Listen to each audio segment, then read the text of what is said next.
Hello everyone, welcome to my channel. आज हम इस वीडियो में chemical bonding part 1 ionic and covalent bond unit से रिलेटेड एक बहुत important topic, important concept bond Haber cycle and इसके एप्लीकेशंस के बारे में डिटेल में डिस्कस करेंगे। एक इंपॉर्टेंट टॉपिक है जिसको जो बीएससी सेमेस्टर एग्जाम्स के लिए बहुत इंपॉर्टेंट है। सो इस पर्टिकुलर वीडियो में बॉन्ड हैबर साइकिल क्या होता है, इसके जो इंपॉर्टेंट एप्लीकेशंस है उसको डिटेल में डिस्कस करेंगे एंड इस टॉपिक का प्रॉपर नोट्स आपको प्रोवाइड करूंगा। इसके अलावा अगर आपको बीएससी फर्स्ट सेमेस्टर के एग्जाम्स के लिए केमिस्ट्री का रिटन नोट चाहिए न्यू सिलेबस के अकॉर्डिंग, तो नीचे डिस्क्रिप्शन बॉक्स में आपको पीडीएफ स्टोर का लिंक मिलेगा, आप वहां चेक कर सकते हैं। वहां आपको सभी यूनिट का इंडिविजुअल लिंक मिल जाएगा। अगर आपको कंप्लीट सिलेबस का नोट चाहिए तो उसका भी लिंक आपको मिल जाएगा, आप चेक कर सकते हैं एंड नोट्स ले सकते हैं, जो डेफिनेटली आपके एग्जाम प्रिपरेशन के लिए बहुत हेल्पफुल होगा।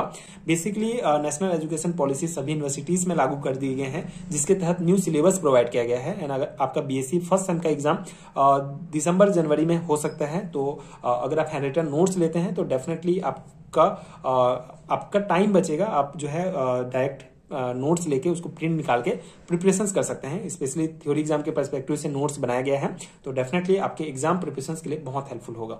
सो बॉन्ड हैबर साइकिल क्या होता है? The heat of formation of electrovalent compounds depend upon various energy changes as ionization potential, electron affinity, dissociation energy, lattice energy etcetera, and the relation between this energies can be expressed in form of a cycle known as bond Haber cycle. ठीक है। सो किसी भी electrovalent compound या ionic compound के formation में बहुत सारे energy changes होते हैं। ठीक है। तो इन एनर्जी चेंजेस के बीच जो रिलेशन होता है उसको बॉन्ड हैबर साइकिल के द्वारा शो किया जाता है। ठीक है।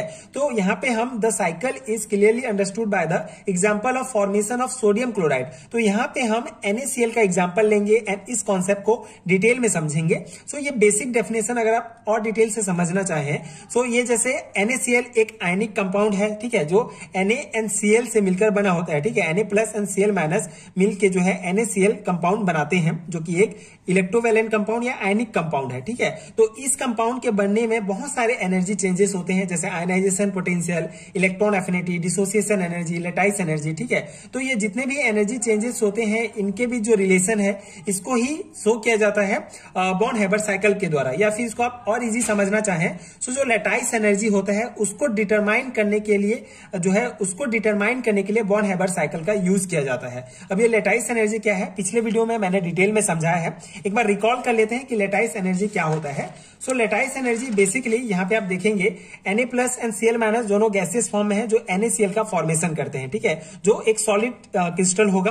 तो ये जो जब ये दोनों गैसियस स्टेट में है Na plus and Cl minus, so इन दोनों आयन जब रिएक्ट करेंगे तो NaCl बनेगा। तो इनके रिएक्शन के बाद, ठीक है, NaCl बनने के प्रोसेस में जो एनर्जी रिलीज होगा, ठीक है, उसको ही लैटिस एनर्जी कहा जाता है। सो एक मोल आयनिक क्रिस्टल के फॉर्मेशन में उसके गैसीय आयनों के द्वारा, ठीक है, जितनी ऊर्जा रिलीज की जाती है उसको लैटिस एनर्जी कहा जाता है। इसको आप ऐसे भी समझ सकते हैं कि जो NaCl जो सॉलिड फॉर्म में है उसको गैसियस फॉर्म में चेंज करने के लिए जितनी एनर्जी हमको रिक्वायर्ड होती है, ठीक है, उसको लैटिस एनर्जी कहा जाएगा। ठीक है। इसको आप दोनों प्रकार से समझ सकते हैं।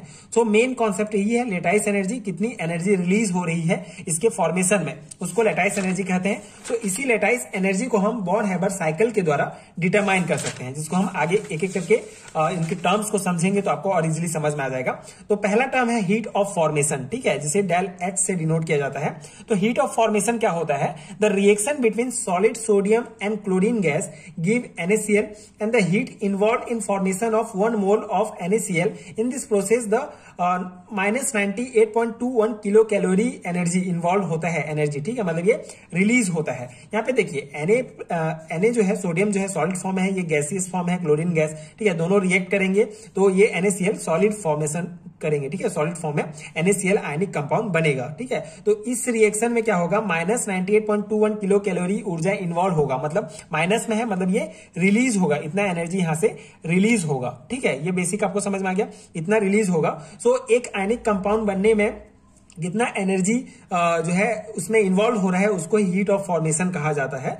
ठीक है। तो ये बेसिक हीट ऑफ फॉर्मेशन आपको ध्यान रखना है। अब यहां से हम स्टार्ट करेंगे बॉन्ड हैबर साइकिल के टर्म्स को समझना। ठीक है। तो उससे पहले हम बॉन्ड हैबर साइकिल को एक बार देख लेते हैं। बॉन्ड हैबर साइकिल क्या होता है?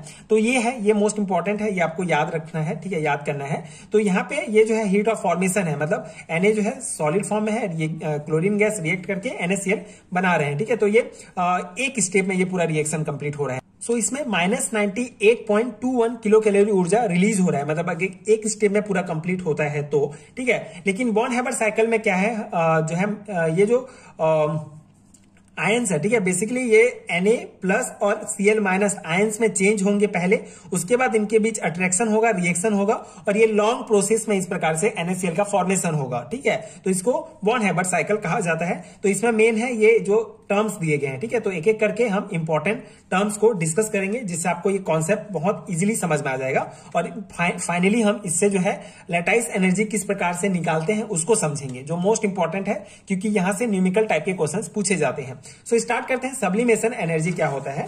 So sublimation energy, in metallic sodium the atoms are joined together to separate them, the metallic sodium is converted to gaseous state. This absorb 26 kilo calorie energy per mole, ठीक है।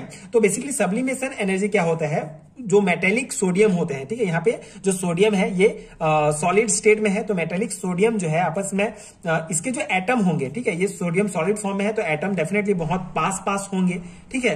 तो ये बहुत तो इनको सेपरेट करने के लिए जो एनर्जी रिक्वायर्ड होती है, मतलब इसको गैसेस फॉर्म में चेंज करेंगे जिससे ये एटम दूर हो जाएंगे।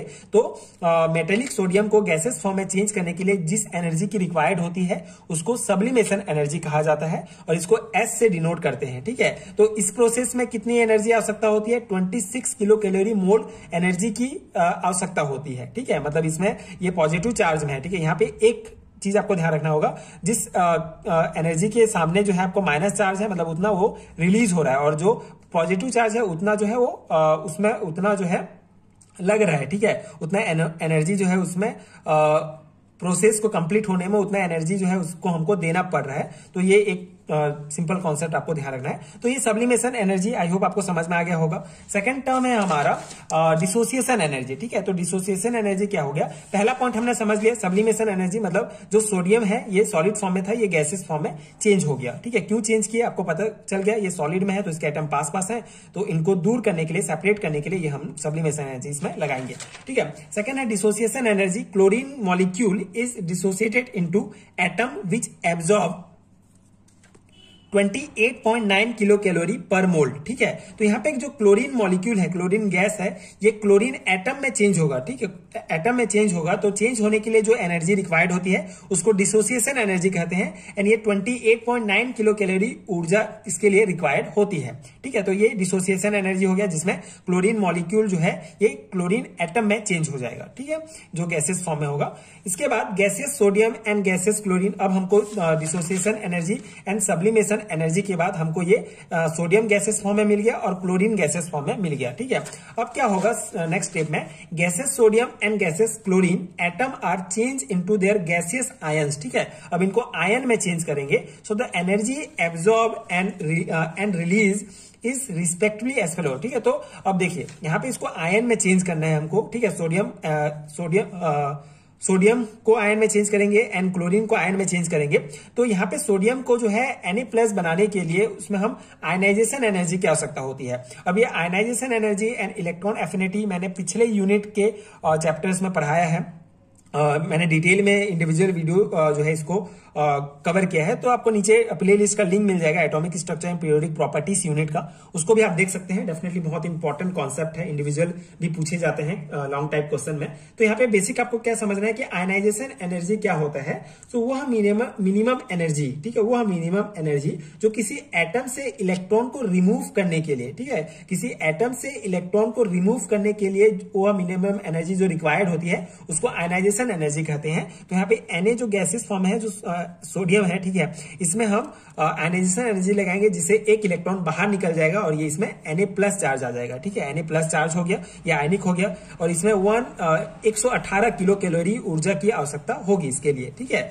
एंड जो सेकंड टर्म है हमारा इलेक्ट्रॉन एफिनिटी, तो ये इसका अपोजिट है, ठीक है। इसमें हम इलेक्ट्रॉन बाहर निकाल रहे हैं, उसमें हम इस एटम में इलेक्ट्रॉन देंगे, ठीक है। तो इसमें तो किसी भी एटम में जब हम इलेक्ट्रॉन जोड़ने के लिए कितनी ऊर्जा रिक्वायर्ड होती है उसको इलेक्ट्रॉन एफिनिटी कहते हैं। तो इसमें क्लोरीन में एक इलेक्ट्रॉन हम ऐड करेंगे तो ये Cl- हो जाएगा, ठीक है, ये भी आयनिक चार्ज हो जाएगा, और इसमें जो है -87.3 किलो कैलोरी ऊर्जा रिलीज होती है, ठीक है। ये आपको ध्यान रखना है इलेक्ट्रॉन एफिनिटी में। तो ये दो टर्म है जो इंपॉर्टेंट है। उसके बाद हमारा जो लास्ट स्टेप होगा उसमें lastly Na+ and Cl- are attracted together and get arranged in specific manner forming NaCl and the energy liberated is lattice energy of sodium chloride। ठीक है, तो लास्ट स्टेप में ये जो Na+ एंड Cl- जो है दोनों अपोजिट चार्ज हैं तो अट्रैक्ट होंगे एंड टुगेदर जो है अरेंज होंगे। ठीक है, और NaCl जो एक क्रिस्टल स्ट्रक्चर है इसका फॉर्मेशन करेंगे और जो एनर्जी जो लिबरेट होगा, ठीक है, इस लास्ट स्टेप में जो एनर्जी बाहर निकलेगा उसको लैटाइस एनर्जी कहा जाता है सोडियम क्लोराइड का। ठीक है, यहाँ पे आप देख सकते हैं ये फाइनल स्टेप है, Na+ Cl- दोनों जो है ये NaCl बनाए और जो एनर्जी रिलीज हुआ उसको हम लैटाइस एनर्जी कहेंगे। ठीक है, तो ये हो गया बेसिक टर्म्स। इसके बाद according to Hess rule the total energy of all the step whether NaCl is form in one step और in more step shall be same. ठीक है, तो हेस ने एक रूल दिया था, उन्होंने बताया था कि जो NaCl का जो फॉर्मेशन हो रहा है अगर एक स्टेप में भी होता है तो उतना एनर्जी की आवश्यकता होगी और बहुत सारे स्टेप से होकर भी NaCl बन रहा है तो भी उतना ही एनर्जी की आवश्यकता होगी। जो एनर्जी रिक्वायर्ड होगा या एनर्जी जो जितना एनर्जी उसमें इन्वॉल्व होगा वो सेम होगा, या एक स्टेप में भी बने या बहुत सारे स्टेप में भी बने। तो ठीक है, तो ये हेस ने ये रूल दिया था, तो इसी रूल के आधार पर हम लैटाइस एनर्जी जो है कैलकुलेट करते हैं। ठीक है, उन्होंने तो ये है NaCl का लैटाइस एनर्जी हम कैसे निकालेंगे, ये -98.21 किलो कैलोरी एनर्जी जो जब एक स्टेप में कंप्लीट होता है तो इतना एनर्जी इसमें इन्वॉल्व होता है। ठीक है, एंड यहाँ पे हम जो बाकी जो एनर्जी है, ठीक है, बाकी जो एनर्जी चेंजेस है इसको हम del H1 del H2 del H3 del H4 में डिनोट करेंगे एंड ये U0 ये जो है लैटाइस एनर्जी है। तो ये जो है हमारा सब्लिमेशन एनर्जी हो गया। ठीक है, ionization energy, dissociation energy, electron affinity, मतलब जो भी मान है उसको हम यहाँ पे रखेंगे एंड उसके बाद यहाँ पे हम सिंपल सा कैलकुलेशन करके ये इधर आ जाएगा, -98.21 इधर जाएगा और ये सिंपल सा कैलकुलेशन होके -183.81 किलो कैलोरी ऊर्जा हमको प्राप्त होगा जो कि लैटाइस एनर्जी होगा। ठीक है, इस प्रकार से हम लैटाइस एनर्जी निकालेंगे। इससे रिलेटेड न्यूमेरिकल आते हैं जो आगे हम डिस्कस करेंगे। बेसिकली आपको पूरा जो है दिया रहेगा, ठीक है, जो वैल्यूज है वो दिए रहेंगे, बस आपको जो है पुट करना है फॉर्मूला में और उसको आपको कैलकुलेट करना है। ठीक है, तो फॉर्मूला आगे हम देखेंगे। So therefore the lattice energy of crystalline sodium chloride is -183.81 kilo calorie per mole and its negative value indicate the release of energy. ठीक है, तो ये नेगेटिव में है तो मतलब कि यहां से एनर्जी रिलीज हो रहा है, ये डिनोट करता है। And all this step can be written as a cycle which is known as Born Haber cycle. ठीक है, तो जितना भी स्टेप हमने पढ़ा उसको शॉर्ट फॉर्म में इस साइकिल में जो है दर्शाया जाता है, इसीलिए इसको बॉर्न हैबर साइकिल कहा जाता है। ठीक है, तो यहाँ पे सिंपल सा हमने जो पूरा कॉन्सेप्ट पढ़ा वही है, Na सोडियम है, ठीक है, सॉलिड फॉर्म में है, तो ये सब्लिमेशन एनर्जी के द्वारा ये Na गैस में चेंज हो जाएगा सोडियम। उसके बाद आयनाइजेशन एनर्जी के बाद इसमें एक जो इसका एक इलेक्ट्रॉन है बाहर निकल जाएगा जिससे ये Na+ आयन में चेंज हो जाएगा। सेम ये जो क्लोरीन गैस है ये एटम में चेंज हो जाएगा। ठीक है, ये मॉलिक्यूल एटम में चेंज होगा, डिसोसिएशन एनर्जी उसमें लगाएंगे। उसके बाद इलेक्ट्रॉन एफिनिटी से इसमें एक इलेक्ट्रॉन ऐड करेंगे जिससे ये Cl- में चेंज हो जाएगा। ठीक है, और ये आयन बन जाएगा। अब ये दोनों अपोजिट है तो ये अट्रैक्ट करके NaCl बनाएंगे। ठीक है, और इन दोनों के अट्रैक्शन के बाद जो इलेक्ट्रॉन रिलीज होगा उसे लैटाइस एनर्जी कहा जाएगा। तो ये बस इतना बेसिक सा सिंपल सा कॉन्सेप्ट है। आई होप आपको समझ में आ गया होगा। थ्योरी में आपको जो है इतना ही लिखना पड़ेगा। ठीक है, अगर आपको थ्योरी पूछा जाता है what is born Haber cycle समझाइए तो आप ये जितने भी टर्म्स मैंने समझाया उसको समझा सकते हैं एंड ये लिख सकते हैं। ठीक है, अब मोस्ट इंपॉर्टेंट है इसका फॉर्मूला। ठीक है, तो the lattice energy of NaCl can be represented by this equation. ठीक है, तो ये इक्वेशन ये फॉर्मूला आपको बहुत अच्छे से याद रखना पड़ेगा क्योंकि इसी से ही आपके जो है न्यूमेरिकल टाइप के क्वेश्चंस बनेंगे। ठीक है, तो ये फॉर्मूला आपका U0 = Q + S + 1/2D + I - E। ठीक है, ये है आपका फॉर्मूला लैटाइस एनर्जी ज्ञात करने के लिए। ठीक है, तो यहाँ पे क्वेश्चन कैसे आपका पूछा जाएगा, calculate the lattice energy of NaCl crystal from the following data by the use of Born Haber cycle. ठीक है, ये NaCl के द्वारा कोई भी कंपाउंड हो सकता है। ठीक है, तो बॉर्न हैबर साइकिल के द्वारा आपको डाटा दिया रहेगा, मेनली आपको वैल्यूज दिए रहेंगे, बस आपको फॉर्मूला याद रखना है, उसमें पुट करना पड़ेगा। ठीक है, तो यहाँ पे जो है हमारा सब्लिमेशन एनर्जी दिया गया है 108.5 किलो जूल पर मोल। ठीक है, यहाँ पे इलेक्ट्रॉन एफिनिटी है 348.5 किलो जूल पर मोल। ठीक है, ये डिसोसिएशन एनर्जी है। बेसिकली डिसोसिएशन एनर्जी आपका 243 दिया रहेगा, लेकिन आपको ये ध्यान रखना है कि 1/2 है फॉर्मूला में। ठीक है, तो आपको इसको 2 से भाग देना पड़ेगा, जिससे 121.5 किलो जूल पर मोल हो जाएगा। ठीक है, क्यू आपका होता है ये हीट फॉर्मेशन होता है, मतलब टोटल एनर्जी जो रिक्वायर्ड है वो भी आपको दिया रहेगा। ठीक है, तो ये आप यहाँ पे लिखेंगे। उसके बाद आई आयनाइजेशन एनर्जी, ठीक है, 495.2 किलो जूल मोल। ठीक, तो बॉर्न हैबर इक्वेशन आपको याद रहेगा, तो इसमें आपको पूरा पुट कर देना है, जितना भी वैल्यूज दिया गया है उसके बाद आपका निकल जाएगा लेटाइस एनर्जी। ठीक है, तो यही होगा आपका आंसर। तो इस प्रकार से आपको निकालना पड़ेगा। 2 और 3 मार्क्स में इस टाइप के क्वेश्चंस पूछे जाते हैं। एमएससी एंड बीएससी लेवल में इजी ही क्वेश्चन आते हैं, तो आप 2-4 क्वेश्चन प्रैक्टिस कर लेंगे तो आपको इजिली बन जाएगा। ठीक है, मेन आपको ये फॉर्मूला ध्यान रखना है और ये पूरा कॉन्सेप्ट ध्यान रखना है। ठीक है, तो आई होप आपको ये पूरा समझ में आ गया होगा। बहुत इंपॉर्टेंट है सेमेस्टर एग्जाम्स के लिए, तो आप इसको तैयारी डेफिनेटली बहुत अच्छे से कीजिए। एंड आई होप कि ये नोट्स आपके एग्जाम प्रिपरेशन के लिए हेल्पफुल रहा होगा।